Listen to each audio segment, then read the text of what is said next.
ಈಗ ಇವ್ರು ಕೇಳ್ತಕ್ಕಂಥ ದಾಖಲಾತಿಗಳು ಎಲ್ಲ ನಮ್ಮ ಹತ್ರ ಇಲ್ಲ ಅಂತ ಇಟ್ಕೊಳ್ಳೋಣ. ಆದರೆ ಸೇಲ್ ಡೀಡ್ ನಾವು ಮಾಡ್ಕೊಂಡಿದ್ದೀವಿ ಸ್ವಾಮಿ, ಕ್ರಯಪತ್ರ ಮಾಡ್ಕೊಂಡಿದ್ದೀವಿ, ದುಡ್ಡನ್ನು ನಾವು ಕೊಟ್ಟು ಖರೀದಿ ಮಾಡಿದ್ದೇವೆ. ಈಗ ನಾವೇನು ಮಾಡಬೇಕು? ಸೇಲ್ ಡೀಡ್ ಮಾಡ್ಕೊಂಡಿದ್ದೀವಿ, ಕೋಟಿಗಟ್ಟಲೆ ಲಕ್ಷಗಟ್ಟಲೆ ರಿಜಿಸ್ಟರ್ ಆಫೀಸ್ಗೆ ನಾವು ಸ್ಟ್ಯಾಂಪ್ ಡ್ಯೂಟಿ ಕಟ್ಟಿದ್ದೀವಿ, ದಾಖಲೆ ಇಲ್ಲದೆ ನಾನು ತೊಗೊಂಡೆ ಅಂತಂದರೆ ದಾಖಲೆ ಇಲ್ದಿರೋದಕ್ಕೆ ನೀನು ನೋಂದಣಿ ಯಾಕೆ ಮಾಡಿದೆ? ಅದನ್ನು ಬಿಟ್ಟು ಮಾಡೋದೆಲ್ಲ ಮಾಡಲಿ, ಎಲ್ಲ ಮೇಯ್ಕೊಂಡು ಹೋಗಲಿ, ಅದಕ್ಕೊಂದಷ್ಟು ಲಾಸ್ಟಲ್ಲಿ ಪೆನಾಲ್ಟಿ ಹಾಕ್ಬಿಡೋಣ.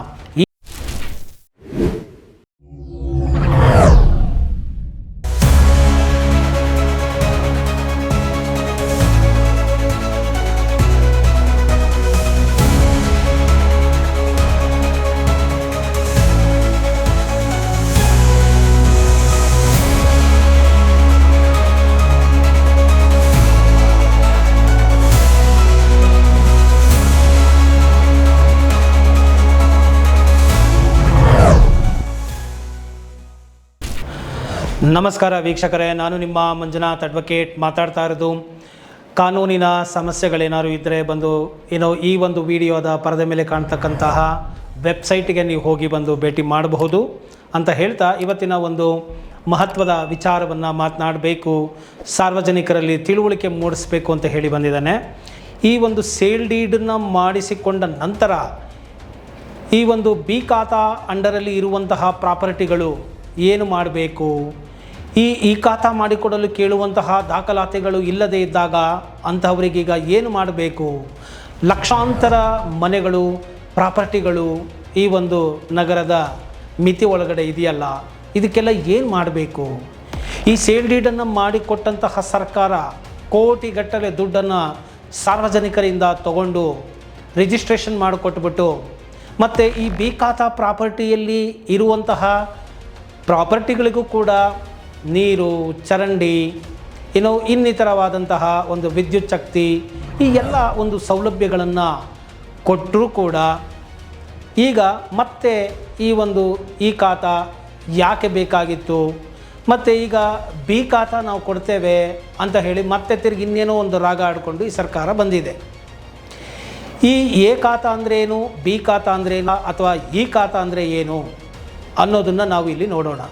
ಎ ಖಾತಾ ಅಂತ ಹೇಳಿದರೆ ಈ ಒಂದು ಕಾನೂನುಬದ್ಧವಾಗಿ ಇರುವಂಥದ್ದು, ಬ್ಯಾಂಕಿನಿಂದ ಲೋನ್ ಆಗುವಂಥದ್ದು, ಎಲ್ಲ ಸೌಕರ್ಯಗಳು ಸವಲತ್ತುಗಳು ಸಿಗುವಂಥದ್ದು, ಕಾನೂನಾತ್ಮಕವಾಗಿ ಇರುವಂಥದ್ದು ಅನ್ನೋದನ್ನು ತೊಗೊಂಡ್ಬಿಡೋಣ.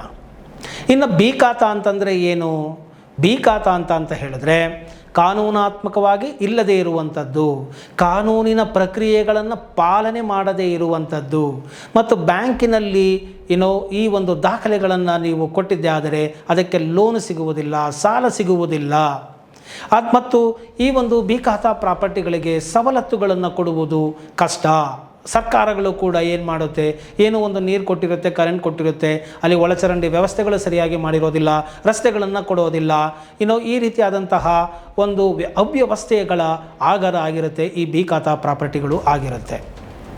ಇದನ್ನು ಮಾರಾಟ ಮಾಡೋದು ಕಷ್ಟ, ತಗೊಳ್ಳೋದು ಕಷ್ಟ, ಮತ್ತು ಸಾಕಷ್ಟು ಕಾನೂನಾತ್ಮಕವಾದಂತಹ ದೋಷಗಳು ಹಾಗೂ ಸಮಸ್ಯೆಗಳು ಕೂಡ ಎದುರಾಗ್ತಾ ಹೋಗುತ್ತೆ ಈ ಬಿ ಖಾತಾದಲ್ಲಿ. ಇನ್ನು ಈ ಖಾತಾ ಯಾಕೆ ತೊಗೊಂಡು ಬಂದರು? ಎ ಖಾತಾನ ಡಿಜಿಟಲೀಕರಣ ಮಾಡಿರ್ತಕ್ಕಂಥದ್ದು, ಅಂದರೆ ಈ ಒಂದು ಸಿಸ್ಟಮ್ಗೆ ತೊಗೊಂಬಂದಿದ್ದು ಅಷ್ಟೇ. ಎ ಖಾತಾ ಅಂದರೆ ನಾವು ಪೇಪರಲ್ಲಿ ಕೊಡ್ತಾಯಿದ್ರು, ದಾಖಲೆಗಳ ರೂಪದಲ್ಲಿತ್ತು. ಈಗ ಟೆಕ್ನಾಲಜಿ ಅಡ್ವಾನ್ಸ್ಡ್ ಆಗ್ತಾ ಇರೋದ್ರಿಂದ ಅದನ್ನು ಡಿಜಿಟಲೈಸ್ ಮಾಡೋಣ, ಎಲ್ಲ ಪ್ರಾಪರ್ಟಿಗಳು ಕೂಡ ಡಿಜಿಟಲೈಸ್ ಆದರೆ ಒಂದೇ ಒಂದು ಪ್ರಾಪರ್ಟಿ ಕಾರ್ಡಲ್ಲಿ ಎಲ್ಲವನ್ನೂ ಕೂಡ ಸೇರಿಸುವಂತಹ ಒಂದು ಆಶಯದೊಂದಿಗೆ, ಮತ್ತು ಟ್ರಾನ್ಸ್ಪರೆನ್ಸಿ ಇರಬೇಕು, ಪಾರದರ್ಶಕತೆ ಇರಬೇಕು, ಎಲ್ಲೂ ಕೂಡ ಸಮಸ್ಯೆಗಳು ಆಗಬಾರದು, ಮತ್ತು ಒಂದೇ ಸ್ವತ್ತನ್ನು ಪದೇ ಪದೇ ಪುನಃ ಬೇರೆಯವರುಗಳು ಮಾರಾಟ ಮಾಡದೇ ಇರುವಂಥದ್ದು, ಅದನ್ನು ತಡೆಗಟ್ಟುವಂಥದ್ದು, ಮತ್ತು ಈ ಒಂದು ದಾಖಲೆಗಳನ್ನು, ನಕಲಿ ದಾಖಲೆಗಳನ್ನು ಸೃಷ್ಟಿಸಿ ಮಾರಾಟ ಮಾಡಿಬಿಡ್ತಕ್ಕಂಥದ್ದು, ಓನರ್ಗಳನ್ನ ತೋರಿಸ್ತಾ ಇರ್ತಕ್ಕಂಥದ್ದು, ಪ್ರಾಪರ್ಟಿಯ ಪಿಕ್ಗಳನ್ನು ಅಂದರೆ ಫೋಟೋಗಳನ್ನು, ಚಿತ್ರಣವನ್ನು ತೋರಿಸ್ತಾ ಇರ್ತಕ್ಕಂಥದ್ದು, ಇದು ಎಲ್ಲವೂ ನಡೀತಾ ಇತ್ತು. ಈಗ ಈ ಖಾತಾ ಅಂತ ಬಂದ ಕೂಡಲೇ ಏನಾಗುತ್ತೆ, ಯಾವ ಪ್ರಾಪರ್ಟಿ ಅಂತ ಹೇಳಿ ಫೋಟೋ ಇರುತ್ತೆ, ಮತ್ತು ಮಾಲೀಕರ ಒಂದು ಫೋಟೋ ಇರುತ್ತೆ, ಮತ್ತು ಆನ್ಲೈನ್ ರಿಜಿಸ್ಟ್ರೇಷನ್ನು ಅಥವಾ ಆನ್ಲೈನಲ್ಲಿ ಅದು ದಾಖಲೆಯಾಗಿ ಖಾತಾ ರೂಪದಲ್ಲಿ ಬಂದುಬಿಟ್ರೆ ಮತ್ತೆ ತಿರ್ಗಾ ಯಾರೂ ಕೂಡ ಅದನ್ನು ಸೃಷ್ಟಿ ಮಾಡಲಿಕ್ಕೆ ಆಗೋದಿಲ್ಲ.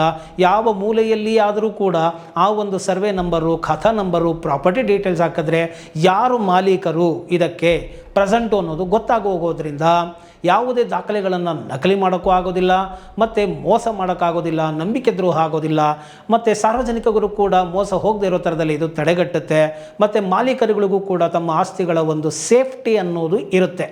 ಇಷ್ಟೆಲ್ಲ ಈ ಒಂದು ಅನುಕೂಲಗಳು ಈ ಖಾತಾಗೆ ಸಂಬಂಧಪಟ್ಟಂತೆ ಇದೆ. ಇದು ಖಂಡಿತವಾಗಿಯೂ ಶ್ಲಾಘನೀಯ. ಮತ್ತು ಇದು ಈ ಒಂದು ಭಾರತದಂತಹ ಬಹುಸಂಖ್ಯೆ ಜನಸಂಖ್ಯೆಯಲ್ಲಿ ನಂಬರ್ 1 ಆಗಿರ್ತಕ್ಕಂಥ ಈ ಒಂದು ದೇಶಕ್ಕೆ ಇದು ಬೇಕಾಗಿತ್ತು. ಇದು ಮಾದರಿಯ ವ್ಯವಸ್ಥೆ ಕೂಡ. ಆದರೆ ಯಾವ ಒಂದು ಮುನ್ನೆಚ್ಚರಿಕೆಗಳನ್ನು ತೆಗೆದುಕೊಂಡು ಮಾಡಬೇಕಾಗಿತ್ತು ಅದನ್ನು ಮಾಡದೆ ಏಕಾಏಕಿ ಅನೌನ್ಸ್ ಮಾಡಿರೋದ್ರಿಂದ ಈ ಎಲ್ಲ ಗೊಂದಲಗಳು ಆಗ್ತಾ ಇದೆ. ನೋಡಿ, ಪಾರದರ್ಶಕತೆಯನ್ನು ತರಬೇಕು, ಕಾನೂನಾತ್ಮಕವಾಗಿ ಇರಬೇಕು, ಇದ್ದರೆ ಮಾತ್ರ ನಾನೀಗ ಈ ಖಾತಾ ಕೊಡ್ತೀನಿ ಅಂತ ಹೇಳುವಂತಹ ಸರ್ಕಾರ, ಕಾನೂನು ಅಂದರೆ ಏನು, ಯಾವ ದಾಖಲೆಗಳು ಇರಬೇಕು ಒಂದು ಪ್ರಾಪರ್ಟಿನ ತಗೊಳ್ಳೋದಕ್ಕೆ, ಆ ಪ್ರಾಪರ್ಟಿಗಳು ದಾಖಲೆಗಳು ಇದ್ದರೆ ಮಾತ್ರ ನಾನು ರಿಜಿಸ್ಟ್ರೇಷನ್ ಮಾಡಿಸ್ಕೊಳ್ತೀನಿ, ಸ್ಟ್ಯಾಂಪ್ ಡ್ಯೂಟಿ ಕಟ್ಟಿಸ್ಕೊತೀನಿ, ಇಲ್ಲ ಅಂದರೆ ಅಂತಹ ದಾಖಲೆಗಳಿಗೆ ನಾವು ರಿಜಿಸ್ಟ್ರೇಷನ್ ನೋಂದಣಿಯನ್ನು ಮಾಡುವುದಿಲ್ಲ ಅಂತ ಈ ಸರ್ಕಾರ ಯಾಕೆ ಹೇಳಲಿಲ್ಲ? ಯಾಕೆ ಈ ಒಂದು ಕ್ರಮವನ್ನು ಮೊದಲು ಕೈಗೊಳ್ಳಲಿಲ್ಲ? ಈಗ ಸರ್ಕಾರವನ್ನು ಸೇರಿದಂತೆ, ಸರ್ಕಾರದ ಅಧಿಕಾರಿಗಳೂ ಸೇರಿದಂತೆ ಇದು ಒಂದು ದೊಡ್ಡ ಸಮಸ್ಯೆಯಾಗಿದೆ. ಇದು ಏನಾಗ್ತಾ ಇದೆ ಅಂದರೆ, ನಾವು ಸಂಪೂರ್ಣವಾಗಿ ಒಂದು ಆಮೂಲಾಗ್ರವಾಗಿ ಯೋಚನೆ ಮಾಡಿದ್ರೆ ಮೊದಲು ಎಲ್ಲ ಒಂದು ಸಮಸ್ಯೆಗಳು ಆಗೋಕ್ಕೆ ಬಿಟ್ಟುಬಿಡೋದು, ನಂತರ ಅದನ್ನು ನಾವು ಸರಿಪಡಿಸ್ತೀನಿ ಅಂತ ಹೇಳಿ ಜನಗಳಲ್ಲಿ ಗೊಂದಲವನ್ನು, ಪ್ಯಾನಿಕನ್ನು ಸೃಷ್ಟಿ ಮಾಡಿಸೋದು, ಮತ್ತು ಟ್ಯಾಕ್ಸ್ ತೆರಿಗೆಯ ರೂಪದಲ್ಲಿ ಅದನ್ನು ಕಟ್ಟಿಸ್ಕೊಂಡು ವಸೂಲಿ ಮಾಡುವಂಥದ್ದು. ಇದು ಒಂದು ತರಹದ ಹಗಲು ದರೋಡೆಯೇ ಆಗ್ತಾ ಇದೆ. ಅಂದರೆ ಸರ್ಕಾರ ಕಾನೂನುಬದ್ಧವಾದಂತಹ ಒಂದು ವ್ಯವಸ್ಥೆಯನ್ನು ಮೊದಲೇ ತಂದುಬಿಟ್ರೆ ಅಮಾಯಕರು ಕೂಡ ಇದಕ್ಕೆ ಬಲಿಯಾಗುವುದು ನಿಲ್ಲುತ್ತೆ. ಆದ್ದರಿಂದ ಈ ಒಂದು ಜವಾಬ್ದಾರಿಯನ್ನು ಸರ್ಕಾರ ವಹಿಸಲೇಬೇಕಾಗಿದೆ. ಈ ಖಾತಾವನ್ನು ನೀವು ಮಾಡಿಕೊಡೋದು ಕರೆಕ್ಟು, ಆದರೆ ಅದಕ್ಕೆ AROಗಳನ್ನ ಕೂಡ ಮಧ್ಯದಲ್ಲಿ ನಿಲ್ಲಿಸಿದ್ರು, ಅಸಿಸ್ಟೆಂಟು ರೆವಿನ್ಯೂ ಆಫೀಸರ್ಸ್ಗಳು. ಇವರುಗಳು ಈ ದಾಖಲೆಗಳನ್ನೆಲ್ಲ ಪರಿಶೀಲನೆ ಮಾಡಬೇಕು. ಪರಿಶೀಲನೆ ಮಾಡಿದಾಗ ಈ ದಾಖಲೆ ಇಲ್ಲ, ಆ ದಾಖಲೆ ಇಲ್ಲ ಅಂತ ಹೇಳಿ ಲಂಚವನ್ನು ಎಕ್ಸ್ಪೆಕ್ಟ್ ಮಾಡ್ತಾ ಇರ್ತಕ್ಕಂಥದ್ದು, ಮತ್ತು ಈ ಖಾತಾ ಮಾಡಿಕೊಡದೆ ಸತಾಯಿಸ್ತಕ್ಕಂಥದ್ದು ಕೂಡ ನಡೀತಾ ಇದೆ. ಆದ್ದರಿಂದ ಈ ಎಲ್ಲವೂ ಕೂಡ ನಿಲ್ಲಬೇಕು. ಒಂದು ಸಿಸ್ಟಮ್ ಅಂತ ಬಂದ ಮೇಲೆ ಇಂಥ ದಾಖಲೆಗಳನ್ನ ನಾನು ಹಾಕ್ತೇನೆ, ನೀವು ಆರಾಮಾಗಿ ಈ ಖಾತಾ ನೀವು ತೊಗೊಳ್ಳಿ ಅಂತ ಕಂಪ್ಲೀಟಾಗಿ ಸಿಸ್ಟಮೈಸ್ ಮಾಡಲಿಲ್ಲ. ಮತ್ತೆ ತಿರ್ಗ ಅಲ್ಲಿ ಒಬ್ಬ ವ್ಯಕ್ತಿಯನ್ನು ತಂದು ಕೂರಿಸಿದ್ರು, ಅದು ಮತ್ತೆ ತಿರ್ಗ ಭ್ರಷ್ಟಾಚಾರ, ಲಂಚ ತಾಂಡವಾಡಲಿಕ್ಕೆ ಇದು ಒಂದು ಸಮಸ್ಯೆ ಆಯಿತು. ಇಲ್ಲಿ ಈಗೇನು ಹೇಳ್ತಾ ಇದೆ ಸರ್ಕಾರ, ಈಗ ಇವ್ರು ಕೇಳ್ತಕ್ಕಂಥ ದಾಖಲಾತಿಗಳು ಎಲ್ಲ ನಮ್ಮ ಹತ್ರ ಇಲ್ಲ ಅಂತ ಇಟ್ಕೊಳ್ಳೋಣ, ಆದರೆ ಸೇಲ್ ಡೇಟ್ ನಾವು ಮಾಡ್ಕೊಂಡಿದ್ದೀವಿ ಸ್ವಾಮಿ, ಕ್ರಯಪತ್ರ ಮಾಡ್ಕೊಂಡಿದ್ದೀವಿ, ದುಡ್ಡನ್ನು ನಾವು ಕೊಟ್ಟು ಖರೀದಿ ಮಾಡಿದ್ದೇವೆ, ಅಥವಾ ಬಿ ಖಾತಾ ರಿಜಿಸ್ಟ್ರಲ್ಲಿ ಈ ಒಂದು ತೆರಿಗೆಗಳನ್ನು ಕಟ್ಟಿಸ್ಕೊಳ್ತಾ ಇದ್ದಾರೆ, ಇಷ್ಟು ವರ್ಷಗಳಿಂದ ನಾವು ಸ್ವಾಧೀನದಲ್ಲಿದ್ದೀವಿ, ಕಬ್ಜೆನಲ್ಲಿದ್ದೀವಿ, ಅನುಭವದಲ್ಲಿದ್ದೀವಿ, ಈಗ ನಾವೇನು ಮಾಡಬೇಕು ಅಂತಾದರೆ ಅಂಥವರಿಗೆ ಇವ್ರು ಏನು ಉತ್ತರ ಕೊಡ್ತಾರೆ?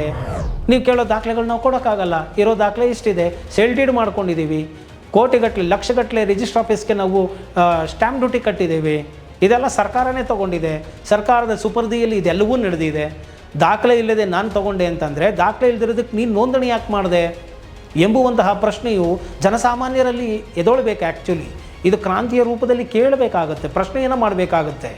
ಅದನ್ನು ಬಿಟ್ಟು ಇವರು ಮಾಡಿರೋ ತಪ್ಪುಗಳನ್ನೆಲ್ಲ ಇವರು ಮಾಡೋದಕ್ಕೆ ಬಿಟ್ಬಿಟ್ಟು ಆಮೇಲೆ ಅದಕ್ಕೆ ಏನೋ ಒಂದು ಸರ್ಕಾರಕ್ಕೆ ದುಡ್ಡು ಇಲ್ಲದಾಗ, ದಿವಾಳಿ ಆದಾಗ ಪುಕ್ಸಟ್ಟೆ ಫ್ರೀ ಬೀಸ್ಗಳನ್ನೆಲ್ಲ ಕೊಟ್ಬಿಟ್ಟು ಬರೋದನ್ನೆಲ್ಲ ಕಳ್ಕೊಂಡು ದುಡ್ಡು ಇಲ್ಲದಾಗ ಈ ಥರದ್ದು ಇನ್ನೇನೋ ಒಂದು ತಂತ್ರಗಳನ್ನ ಮಾಡಿಕೊಂಡು ಸಾರ್ವಜನಿಕರಿಂದ ವಸೂಲಿ ಮಾಡೋದಲ್ಲ, ಮಾಡಿರುವಂತಹ ಒಂದು ಕೆಲಸಗಳು ಏನಿದೆ ಅದಕ್ಕೆ ಸರಿಯಾಗಿ ಒಂದು ನೀವು ನ್ಯಾಯವನ್ನು ಕೊಡಬೇಕಾಗತ್ತೆ. ಆದ್ದರಿಂದ ಈ ಬಿ ಖಾತಾನ ಈಗ ನಾವು ಕೊಟ್ಬಿಡ್ತೀವಿ, 3 ತಿಂಗಳು ಗಡುವು ಕೊಟ್ಟಿದ್ದಾರೆ, ಅಷ್ಟರೊಳಗಡೆ ದಾಖಲೆಗಳನ್ನ ಏನಿದೆಯೋ ಸಬ್ಮಿಷನ್ ಮಾಡಿ ನೀವು ಬಿ ಖಾತಾ ಮಾಡಿಸ್ಕೊಳ್ಳಿ. ಇದು ಎ ಖಾತಾಗೆ ಈಕ್ವಲೆಂಟ್ ಅಲ್ವಂತೆ, ಬಟ್ ಬಿ ಖಾತಾ ಕೊಡ್ತಾರೆ. ಸೊ ಅದು ಕಾನೂನಾತ್ಮಕವಾಗಿ ಮುಂದಕ್ಕೇನಾದ್ರೂ ಸಾಧ್ಯ ಆದರೆ ಆ ಬಿ ಖಾತಾನ ಎ ಖಾತಾಗೆ ಕನ್ವರ್ಟ್ ಮಾಡ್ತೀವಿ. ಅದು ಸುಪ್ರೀಂ ಕೋರ್ಟಿನಲ್ಲೂ ಕೂಡ ಲೀಗಲಿ ಪ್ರೆಷರೈಸ್ ಎಲ್ಲ ಇರೋದರಿಂದ, ಮತ್ತು ಅನ್ಅಥರೈಸ್ಡ್ ಪ್ರಾಪರ್ಟೀಸ್ಗಳನ್ನ ಅಥವಾ ಇರ್ರೆಗ್ಯುಲರ್ ಪ್ರಾಪರ್ಟೀಸ್ಗಳನ್ನು ರೆಗ್ಯುಲರ್ ಪ್ರಾಪರ್ಟೀಸ್ಗಳಾಗಿ ಮಾಡಿ, ರೆಗ್ಯುಲರೈಸೇಷನ್ ಅಂತ ನಾವೇನು ಕರಿತೀವಿ, ಅನಧಿಕೃತವಾದಂತಹ ಸ್ವತ್ತುಗಳನ್ನು ರೆಗ್ಯುಲರೈಸ್ ಮಾಡಿ ಅಂತ ನಾವೇನು ಕರಿತೀವಿ, ಅದನ್ನು ನಾವು ಮಾಡಬೇಕು ಅಂತ ಹೇಳಿ ಈ ಕಳೆದ ಒಂದು 10 ವರ್ಷಗಳಿಂದನೂ ಕೂಡ ಈ ಒಂದು ಚರ್ಚೆಗಳು ನಡೀತಾ ಇದೆ. ಯಾವ ಸರ್ಕಾರದವರು ಮಾಡೋಕ್ಕೆ ಬಿಡ್ತಾ ಇಲ್ಲ. ಈ ರೀತಿಯಾಗಿ ಸಮಸ್ಯೆಗಳು ಆಗ್ತಾ ಇದೆ. ಈ ನಿಟ್ಟಿನಲ್ಲಿ ನಾವೇನು ಹೇಳಬೇಕು ಅಂತ ಹೇಳಿದ್ರೆ, ಸರಿಸುಮಾರು ಈ ಒಂದು ಉದಾಹರಣೆಗೆ ಈ ಒಂದು ನಗರ ವ್ಯಾಪ್ತಿ BBMP ವ್ಯಾಪ್ತಿಯಲ್ಲೇ ಸರಿಸುಮಾರು 30 ಲಕ್ಷಕ್ಕೂ ಹೆಚ್ಚು ಪ್ರಾಪರ್ಟಿಗಳು ಅನ್ಅಥರೈಸ್ಡ್ ಪ್ರಾಪರ್ಟಿಗಳಿದ್ದಾವೆ. ಈ ಎಲ್ಲ ಲಕ್ಷಾಂತರ ಜನರಿಂದ ಕೋಟ್ಯಾಂತರ ರೂಪಾಯಿಗಳನ್ನು ಸರ್ಕಾರ ರಿಜಿಸ್ಟ್ರೇಷನ್ ಮುಖಾಂತರ ಸ್ಟ್ಯಾಂಪ್ ಡ್ಯೂಟಿ ಕಟ್ಟಿಸಿಕೊಳ್ಳುವ ಮುಖಾಂತರ ಮಾಡಿಕೊಟ್ಟಿದೆ. ಕೋಟ್ಯಾಂತರ ರೂಪಾಯಿ ಇವತ್ತು ದುಡ್ಡುಗಳನ್ನ ತೊಗೊಂಡ್ಬಿಟ್ಟು ಈಗ ಅದು ಯಾವುದಕ್ಕೂ ಬೆಲೆ ಇಲ್ಲ ಅಂದರೆ ಈಗ ಅದಷ್ಟು ಲಕ್ಷಾಂತರ ಪ್ರಾಪರ್ಟಿಗಳಿಗೆ ಏನು ಮಾಡಬೇಕು? ಈಗ ಈ ಖಾತಾ ಕೊಡೋಕ್ಕಾಗಲ್ಲಪ್ಪ. ಏನು ಮಾಡಬೇಕು ಈಗ ಅವರೆಲ್ಲ ಅಂದರೆ? ಕೋಟ್ಯಾಂತರ ಜನರುಗಳ ಮನೆಗಳನ್ನು ನೀವು ಧ್ವಂಸ ಮಾಡಿಬಿಡ್ತೀರಾ, ಉರುಳಿಸ್ತೀರಾ, ಡೆಮಾಲಿಷ್ ಮಾಡಿಸ್ತೀರಾ ಅಂತ ಕೇಳಬೇಕಾಗುತ್ತೆ. ಮತ್ತು ಅಂತಹ ಪ್ರಾಪರ್ಟಿಗಳನ್ನು ರಿಜಿಸ್ಟ್ರೇಷನ್ ಯಾಕೆ ಮಾಡಿದ್ರಿ ಅಂತ ಕೇಳಬೇಕಾಗುತ್ತೆ. ಸರ್ಕಾರವನ್ನು ಹೊಣೆ ಮಾಡಬೇಕಾಗುತ್ತೆ. ಈಗ ಕೋರ್ಟಿಗೆ ನಾವು ಹೋಗ್ತೀವಿ ನ್ಯಾಯ ಕೇಳಿಕೊಂಡು ಅಂತ ಇಟ್ಕೊಳ್ಳಿ. ಕೋರ್ಟಿಗೆ ಸುಮೋಟೋ ಪವರ್ ಇದೆ, ಕೋರ್ಟಿನ ಗಮನಕ್ಕೆ ಬಂದಿದೆ. ಕೋರ್ಟಿನಲ್ಲಿ ದಿನಕ್ಕೆ ನೂರಾರು ಸಮಸ್ಯೆಗಳು ಕೋರ್ಟಿನ ಗಮನಕ್ಕೆ ಬರ್ತಾ ಇರುತ್ತೆ. ಸರ್ಕಾರ ಈ ರೀತಿಯಾಗಿ ನಿರ್ಲಜ್ಜವಾಗಿ ನಿರ್ಲಕ್ಷ್ಯತನದಿಂದ ಬೇಜವಾಬ್ದಾರಿಯುತವಾದಂತಹ ಪ್ರಕ್ರಿಯೆಗಳನ್ನು ಮಾಡ್ತಾ ಜನರಿಂದ ಸುಲಿಗೆಗಳನ್ನು ಮಾಡ್ತಾ ಇರೋದು ಕೋರ್ಟಿನ ಗಮನಕ್ಕೂ ಬಂದಿರುತ್ತೆ. ಕೋರ್ಟ್ ಆದರೂ ಇದನ್ನು ನಿಲ್ಲಿಸ್ಬೋದಾಗಿತ್ತು. ಇಂತಿಂಥ ಮಾನದಂಡಗಳನ್ನು ಕೊಟ್ಟು ಇಂತಿಂಥ ದಾಖಲೆಗಳಿದ್ದರೆ ಮಾತ್ರ ನೀವು ನೋಂದಣಿ ಮಾಡಿ, ಇಲ್ಲಾಂದರೆ ಮಾಡಬೇಡಿ ಅಂತ ಹೇಳಿ. ಈಗ ಕಾನೂನು ಪ್ರಕಾರ ಬರೀ ಎ ಖಾತಾನೇ ಇರೋದು. ಬಿ ಖಾತಾ ಅನ್ನೋದು ಇಟ್ ಈಸ್ ಪ್ಯೂರ್ಲಿ ಕಸ್ಟಮರಿ ಕಾಲ್ ಅಂತ ನಾವೇನು ಕರಿತೀವಿ, ರಿಯಲ್ ಎಸ್ಟೇಟಲ್ಲಿ ಬಳಸ್ತಾ ಇರ್ತಕ್ಕಂಥ ಪದ. ಇದು ಯಾವುದು ಕಾನೂನುಬದ್ಧವಾಗಿ ಇಲ್ಲವೋ ಅದಕ್ಕೆ ತೆರಿಗೆಗಳನ್ನು ಕಟ್ಟಿಕೊಂಡು ಒಂದು ರಿಜಿಸ್ಟ್ರಲ್ಲಿ ಎಂಟ್ರಿ ಮಾಡ್ಕೊಂಡು ಬರ್ತಾವ್ರೆ ಅಂತ. ಸೊ ಇದನ್ನು ಯಾಕೆ ಕೋರ್ಟೇ ಆಗಲಿ ಇನಿಷಿಯೇಟಿವ್ ತೊಗೊಂಡು ಪ್ರಶ್ನೆಯನ್ನು ಮಾಡಲಿಲ್ಲ? ಈಗ ಇನ್ನು ಮುಂದಕ್ಕೆ ಇದನ್ನೆಲ್ಲ ನೀವು ಮಾಡಬೇಡಿ, ಈ ರೀತಿಯಾಗಿ ಕಟ್ಟಿಸ್ಕೊಂಡು ಹೋಗಬೇಡಿ. ಸೇಲ್ ಡೀಡ್ಗಳನ್ನು ನೀವೇನು ಮಾಡಿಕೊಟ್ಟಿದ್ದೀರೋ either XYZ document are exhibited or not, ಇದೆಯೋ ಇಲ್ವೋ, ತೋರಿಸ್ತಾರೋ ಇಲ್ವೋ, ಕ್ರಯಪತ್ರ ಮಾಡ್ಕೊಂಡಿದ್ದಾರಾ, ದುಡ್ಡನ್ನು ಕೊಟ್ಟಿದ್ದಾರಾ, ಖರೀದಿ ಮಾಡಿದ್ದಾರಾ, ಅದಕ್ಕೆ ಸರ್ಕಾರಕ್ಕೆ ಕೋಟ್ಯಾಂತರ ರೂಪಾಯಿ ದುಡ್ಡು ಹೋಗಿದೆಯಾ, ಅಂತಹ ಊರುಗಳಿಗೆ, ಬಡವರಿಗೆ, ಮಧ್ಯಮ ವರ್ಗದವರ ಒಳಿತಿಗಾಗಿ, ಕಲ್ಯಾಣಕ್ಕಾಗಿ ಅಂಥವರಿಗೆ ನೀವು ಈ ಒಂದು ಖಾತಾಗಳನ್ನು ಇಶ್ಯೂ ಮಾಡಿಬಿಡಿ. ಇಲ್ಲಿವರೆಗೂ ಇನ್ನು ಮುಂದಕ್ಕೆ ನೀವು ಇಷ್ಟು ದಾಖಲೆಗಳಿದ್ದರೆ ಮಾತ್ರ ನೀವು ರಿಜಿಸ್ಟರ್ ಮಾಡಬೇಕು, ಇಲ್ಲಾಂದರೆ ಮಾಡಬಾರ್ದು. ಈ ಖಾತಾ ಅನ್ನೋ ಒಂದು ಬಿಟ್ಟು ಮಿಕ್ಕಿದ್ದು ಎ ಖಾತಾ, ಬಿ ಖಾತಾ, ಈ ಕಾನ್ಸೆಪ್ಟ್ಗಳೇ ಬರ್ಕೋರ್ದು ಅಂತೇಳಿ ಕೋರ್ಟೇ ಒಂದು ಇನಿಷಿಯೇಟಿವ್ ತಗೊಂಡು ಆರ್ಡ್ರನ್ನ ಪಾಸ್ ಮಾಡಬಹುದು. ಇಲ್ಲಿ ಯಾರನ್ನು ದೂಷಣೆ ಮಾಡಬೇಕು? ಸಾಮಾನ್ಯ ಜನರು, ಬಡವರು, ಅವರು ಏನೋ ಒಂದಷ್ಟು ಉಳಿಸ್ಕೊಂಡಿರೋ ದುಡ್ಡಲ್ಲಿ ಏನೋ ಒಂದು ಸೈಟ್ ತೊಗೊಂಬಿಡೋಣ, ಅಲ್ಲೇನೋ 100 ರೂಪಾಯಿ ಹೇಳ್ತಾವ್ರೆ, ಇಲ್ಲ 10 ರೂಪಾಯಿ ಕೊಡ್ತಾವ್ರಲ್ಲ, ತೊಗೊಂಬಿಡೋಣ, ನನಗೆ ನನ್ನ ಕುಟುಂಬಕ್ಕೆ ಆಶ್ರಯ ಆಗುತ್ತೆ ಅಂತ ತೊಗೊಂಡ್ಬಿಡ್ತಾ ಇದ್ದಾರೆ. ವಕೀಲರನ್ನು ಕೇಳ್ತಾ ಇಲ್ಲ, ಏನೋ ಮಾಡ್ಕೊಂಡ್ಬಿಡ್ತಾ ಇದ್ದಾರೆ.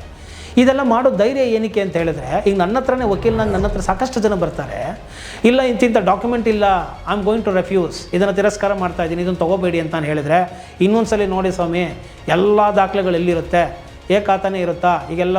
ಈಗೆಲ್ಲ ಪ್ರಪಂಚದಲ್ಲಿ, ದೇಶದಲ್ಲಿ ಲಕ್ಷಾಂತರ ಬಿ ಖಾತಾ ಪ್ರಾಪರ್ಟಿಗಳು ಇದಾವಲ್ಲ, ಅವರೆಲ್ಲ ಕಟ್ತಾ ಇಲ್ವಾ, ಜೀವನ ಮಾಡ್ತಾ ಇಲ್ವಾ, ಅದೇ ಎಲ್ಲನೂ ಉರುಳಿಸ್ಬಿಡ್ತಾರೆ ಇವರು.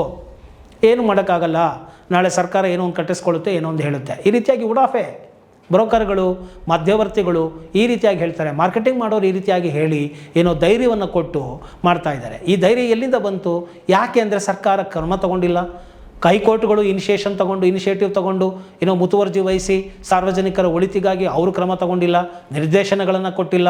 ಈ ದೊಡ್ಡ ದೊಡ್ಡ ವ್ಯವಸ್ಥೆಗಳು, ದೊಡ್ಡ ದೊಡ್ಡ ಸರ್ಕಾರಗಳು ಇದೆಲ್ಲ ಇರುವುದು ಜನರ ಒಳಿತಿಗಾಗಿ, ಅವರ ರಕ್ಷಣೆಗಾಗಿ. ಬಟ್ ಅವರು ಅದನ್ನೇ ಮಾಡದೆ ಇದ್ದುಬಿಟ್ಟು ಕೊನೆಗೆ ಏನೇ ಆದ್ರೂ ಕೂಡ ಬಡವರ ಮೇಲೆ ಬರೆ ಹಾಕು, ಟ್ಯಾಕ್ಸ್ ಕಟ್ಟು, ಪೆನಾಲ್ಟಿ ಕಟ್ಟಿಸ್ಕೋ, ಬರೀ ಇದೇ ಆಗ್ತಾ ಇದೆ. ಇದನ್ನು ಸೂಕ್ತವಾದಂತಹ ರೀತಿಯಲ್ಲಿ ತಗೊಂಡು ಹೋಗಬೇಕು ಅಂತನ್ನೋದು ನನ್ನ ಒಂದು ಆಶಯ ಆಗಿದೆ. ನೋಡಿ, ಇಷ್ಟೆಲ್ಲ ಜನ ಹೇಳ್ತಾರೆ, ಈಗ ಸರ್ಕಾರ ಹೇಳ್ತಾ ಇದೆ ಬಿ ಖಾತಾ ನಾವು ಕೊಡ್ತೀವಿ ಅಂಥೇಳಿ. ಬಿ ಖಾತಾ ಕೊಡ್ತೀವಿ, ಬಟ್ ಈ ಖಾತಾಗೆ ಈಕ್ವಲ್ ಆಗಿಲ್ಲ ಅಂತ. ಸರಿ, ಆ ಬಿ ಖಾತಾ ತಗೊಳ್ಳೋದ್ರಿಂದ ಏನು ಅನುಕೂಲ ಜನಕ್ಕೆ? ಯಾಕೆ ದುಡ್ಡನ್ನು ಕಟ್ಟಬೇಕು, ಮತ್ತೆ ತಿರ್ಗ ಟ್ಯಾಕ್ಸ್ಗಳನ್ನ ಕಟ್ಟಬೇಕು? ಈಗ ಆಲ್ರೆಡಿ ಟ್ಯಾಕ್ಸ್ಗಳನ್ನ ಕಟ್ಟಿಸ್ಕೊತಾ ಇದ್ದಾರೆ, ರಿಜಿಸ್ಟ್ರಲ್ಲಿ ಎಂಟ್ರಿ ಮಾಡ್ಕೋತಾ ಇದ್ದಾರೆ, ಮತ್ತು ಅದಕ್ಕೆ ಎಲ್ಲ ಥರದ್ದು ಫೆಸಿಲಿಟಿಗಳನ್ನ ಕೊಟ್ಬಿಟ್ಟಿದ್ದಾರೆ. ಈಗ ಫೆಸಿಲಿಟಿಗಳೇ ಆಗಲಿ ಯಾಕೆ ಕೊಡಬೇಕಾಗಿತ್ತು? When they are not followed the legal procedure, ಯಾಕೆ ಫೆಸಿಲಿಟಿಗಳನ್ನು ಕೊಡಬೇಕಾಗಿತ್ತು? ಫೆಸಿಲಿಟಿಗಳು ಆಲ್ರೆಡಿ ಇದೆ.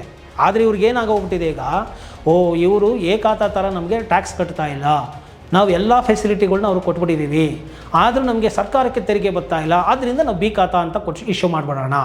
C, the government are trying to find out the ways where they can extort the money from the public. In which manner? ಸಾರ್ವಜನಿಕರಿಂದ ಯಾವ ರೀತಿಯಲ್ಲಿ, ಯಾವ ರೂಪದಲ್ಲಿ ನಾವು ಏನು ಹಗಲು ದರೋಡೆಯನ್ನು ಮಾಡೋಣ, ಏನು ತೆರಿಗೆಯ ರೂಪದಲ್ಲಿ ಪಡೆದುಕೊಳ್ಳೋಣ, ಈ ರೀತಿಯಾದಂತಹ ಒಂದು ನಿಟ್ಟಿನಲ್ಲಿ ಕೆಲಸಗಳನ್ನ ಮಾಡ್ತಾ ಇದ್ದಾರೆಯೇ ಹೊರತು ಏನೋ ಈ ಒಂದು ಸರ್ಕಾರ, ಈ ಒಂದು ನ್ಯಾಯಾಲಯ, ಕಾರ್ಯಾಂಗ, ಶಾಸಕಾಂಗ ಇದೆಲ್ಲವೂ ಕೂಡ ಇರೋದು ಈ ಒಂದು ಪ್ರಜೆಗಳ ರಕ್ಷಣೆಗಾಗಿ. ಅಮಾಯಕರಿದ್ದಾರೆ, ಬಡವರಿದ್ದಾರೆ, ಇವರ ರಕ್ಷಣೆಗಾಗಿ ಕಾನೂನನ್ನು ಸರಿಯಾಗಿ ರೂಪಿಸುವಂಥದ್ದು, ಕಾನೂನು ರೂಪಿಸಿರುವುದನ್ನು ಸರಿಯಾಗಿ ಜಾರಿಗೆ ಮಾಡುವಂಥದ್ದು, ಅದನ್ನು ರಕ್ಷಿಸುವಂಥದ್ದು ಪ್ರತಿಯೊಂದು ಇಲಾಖೆಗೂ, ಶಾಸಕಾಂಗ, ಕಾರ್ಯಾಂಗ, ನ್ಯಾಯಾಂಗಕ್ಕೆ ಜವಾಬ್ದಾರಿ ಇದೆ. ಇದನ್ನು ಅವರೆಲ್ಲರೂ ಕೂಡ ಮಾಡಬೇಕಾಗುತ್ತೆ. ಅದನ್ನು ಬಿಟ್ಟು ಮಾಡೋದೆಲ್ಲ ಮಾಡಲಿ, ಎಲ್ಲ ಮೇಯ್ಕೊಂಡು ಹೋಗಲಿ, ಅದಕ್ಕೊಂದಷ್ಟು ಲಾಸ್ಟಲ್ಲಿ ಪೆನಾಲ್ಟಿ ಹಾಕ್ಬಿಡೋಣ, ಈ ರೀತಿಯಾದಂತಹ ಸಿದ್ಧಾಂತ ತಪ್ಪಾಗುತ್ತೆ. ಜನಗಳು ಎಷ್ಟು ಅಂತ ಸುಲಿಗೆ ಮಾಡ್ತೀರಾ ಸ್ವಾಮಿ? ಈಗಾಗಲೇ ಸಾಕಷ್ಟು ಸುಲಿಗೆ ನಡೀತಾ ಇದೆ. ಇದನ್ನು ನಿಲ್ಲಿಸಿ, ಇದಕ್ಕೆಲ್ಲ ಒಂದು ಇತಿಶ್ರೀ ಆಡಿ ಒಂದು ನ್ಯಾಯವನ್ನು ಕೊಡಿ ಅಂತ ಹೇಳಿ ನಾನು ಈ ಮೂಲಕ ಕೇಳ್ಕೊಳ್ಳೋದಕ್ಕೆ ಇಷ್ಟಪಡ್ತೇನೆ. ಈಗ ಬಿ ಖಾತಾ ಅಂತ ಹೇಳ್ತಾರೆ, ಇದರಲ್ಲೂ ಕೂಡ ಎಷ್ಟು ಮಟ್ಟಿಗೆ ಲೋನ್ಗಳು ಸಿಗುತ್ತಾ ಇಲ್ವೋ ಗೊತ್ತಿಲ್ಲ, ಯಾವ ಬ್ಯಾಂಕ್ನವ್ರು ಅಕ್ಸೆಪ್ಟ್ ಮಾಡ್ತಾರೋ ಇಲ್ವೋ ಗೊತ್ತಿಲ್ಲ. ಮತ್ತು ಇದಕ್ಕೆ ಡಬಲ್ ಪೆನಾಲ್ಟಿಯನ್ನು ಬೇರೆ ಕಟ್ಟಬೇಕಂತೆ, ಒಂದು ಮೊದಲನೇ ವರ್ಷದಲ್ಲಿ 2ರಷ್ಟು ಟ್ಯಾಕ್ಸ್ ಕಟ್ಟಬೇಕು. ಯಾಕೆ ಕಟ್ಟಬೇಕು ಗೊತ್ತಿಲ್ಲ.